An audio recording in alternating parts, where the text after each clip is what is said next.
नमस्ते दोस्तों। तो चलिए आज एक नई कहानी सुनते हैं। बरसात की एक काली रात थी। आसमान में बिजली चमक रही थी। बादलों की गड़गड़ाहट मानो किसी अनहोनी की सूचना दे रही थी। उत्तर प्रदेश के एक छोटे से गांव भीमरपुर के बाहर एक पुराना जर्जर हवेली जैसा मकान था। लोग कहते थे कि वहाँ एक तांत्रिक बाबा रहते हैं, काल भैरव बाबा। गांव वाले उनसे डरते भी थे और श्रद्धा भी करते थे। कोई बीमार होता तो बाबा के पास जाता, किसी का व्यापार नहीं चलता तो बाबा की चौखट पर माथा टेकता। बाबा की आंखें लाल थी, दाढ़ी घुटनों तक लंबी, माथे पर भर भभूत का टीका।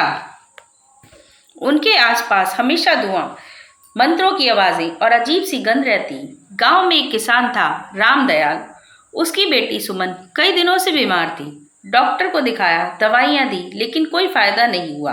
तब गांव के मुखिया ने कहा, रामदयाल अब आखिरी सहारा बाबा ही हैं। डरते डरते रामदयाल सुमन को लेकर हवेली पहुंच गया। बाबा ने उसे देखते ही आंखें बंद कर ली और गहरी आवाज में बोले, इस पर किसी काली छाया है, 3 रात का अनुष्ठान करना पड़ेगा। रामदयाल घबरा गया, बाबा मेरी बेटी ठीक तो हो जाएगी ना? बाबा मुस्कुराए, सब ठीक होगा, लेकिन जो मैं कहूँ वैसे ही करना होगा। अनुष्ठान के नाम पर बाबा ने महंगी सामग्री, काली मुर्गी और 5,000 रुपये मांगे। गरीब किसान के लिए बहुत बड़ी रकम थी। फिर भी बेटी की जान के लिए उसने सब दिया। 3 रात तक हवेली में मंत्रों की आवाज आती रही। चौथी सुबह सुमन की तबीयत सच में ठीक होने लगी। गांव में बाबा की महानता और भी बढ़ गई। धीरे धीरे गांव में अजीब घटनाएं होने लगी। रात में लोगों को हवेली के पास से चीखने की आवाजें सुनाई देती। कुछ पशु गायब भी होने लगे। एक दिन तो मुखिया का छोटा बेटा सोनू भी लापता हो गया। गांव में तो हड़कंप ही मच गया। पुलिस आई, तलाशी हुई, लेकिन कुछ पता ही नहीं चला। इसी बीच शहर से एक युवा पत्रकार आया, आदित्य। उसे खबर मिली थी कि गांव में कोई तांत्रिक लोगों को डराकर पैसे ऐंठ रहा है। आदित्य को ऐसे मामलों की सच्चाई उजागर करने का जुनून था। आदित्य ने गांव में पूछताछ शुरू कर दी। अधिकतर लोग बाबा के खिलाफ कुछ बोलने को तैयार ही नहीं थे, पर एक बूढ़ी औरत, चंपा काकी, ने धीरे से कहा, बेटा सब खेल है, लेकिन जो सच जानता है वो जिंदा नहीं रहता। आदित्य के कान खड़े हो गए। उसने रात में हवेली के पास छिपकर निगरानी करने का फैसला किया। आधी रात को उसने देखा, 2 आदमी बोरे उठाए हवेली के पीछे की ओर जा रहे थे। बाबा भी उनके पास थे। आदित्य ने मोबाइल से वीडियो बनाना शुरू कर दिया। बोरे से कुछ हिलने की आवाज आ रही थी। अचानक बिजली कड़की और बाबा की नजर आदित्य पर पड़ गई। कौन है वहां? बाबा गरजे। आदित्य भागा, लेकिन उसे पकड़ लिया गया। हवेली के अंदर का दृश्य देखकर आदित्य सन ही रह गया। एक कमरे में बच्चों और युवाओं को बांध कर रखा गया था। बाबा असल में तांत्रिक नहीं, बल्कि एक अपराधी गिरोह का सरगना था।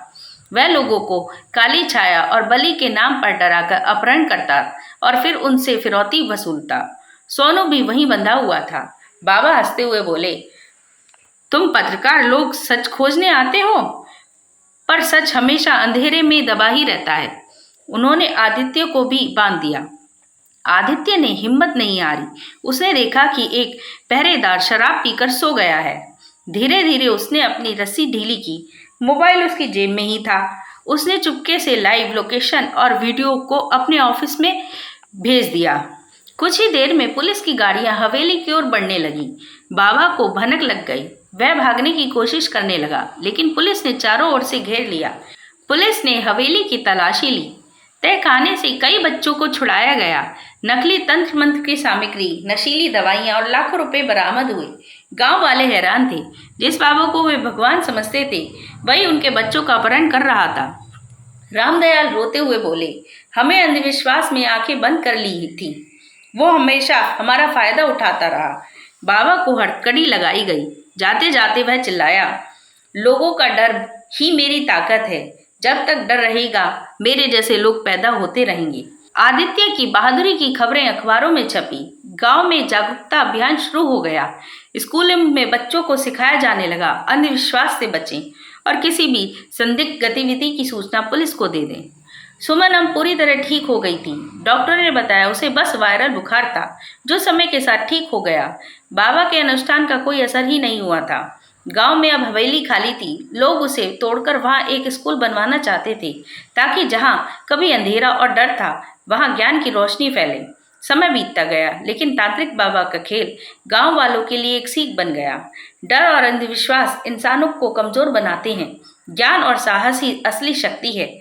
बरसों बाद भी जब कोई बच्चा उस पुराने किस्से के बारे में पूछता, तो बुजुर्ग कहते, बेटा, असली तंत्र मंत्र दिमाग में होता है।